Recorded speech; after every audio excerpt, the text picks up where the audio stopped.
ලොව ඇති මෙල අධිකම කුළුබඩු වර්ගීය ලෙස සැලකෙන කුංකුම රතු රත්රන් ලෙසද හඳුන්වනු ලබයි. මෙම අතිශය දුර්ලභ කුළුබඩුව ක්‍රෝකස් සැටීවස් නම් මලෙහි වියලන ලද රේණු වලින් ලබා ගනී.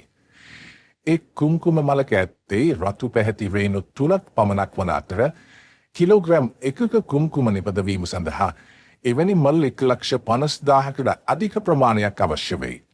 අතින් නෙලා ගත යුතු මෙම මල් රේණු ඉතා සියුම්ව වෙන්කර වියලා ගත යුතුය. මෙම ශ්‍රම සාන්ද්‍රිත ක්‍රියාවලිය නිසා එහි මිල අතිශයින් ඉහළාගයක් ගනී. වසරකට ලොව පුරා කුම්කුම ටොන් 300ක් පමණ නිෂ්පාදනය කරයි. ගෝලීය නිෂ්පාදනයෙන් 90%කට ආසන්න ප්‍රමාණයක් සපයන ඉරානය ලෝකයේ විශාලතම කුම්කුම නිෂ්පාදකයා වේ.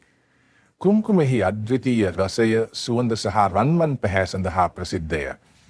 එය ස්පාඤ්ඤ පේලා, ඉතාලි රිසෝටෝ සහ ඉන්දියානු බිරියානි වැනි කෑම වර්ගවලට රසය හා වර්ණය කිරීමට යොදා ගනී.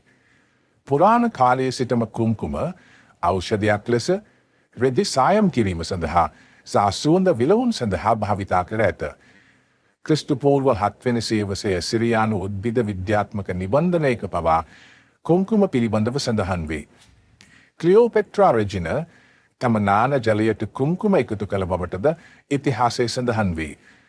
කුම්කුම වර්තමානයේ ආහාර රස ගැන්වීමට අමතරව විවිධ රූපලාවන්‍ය සහ ඖෂධ නිෂ්පාදන සඳහාද යොදා ගනී.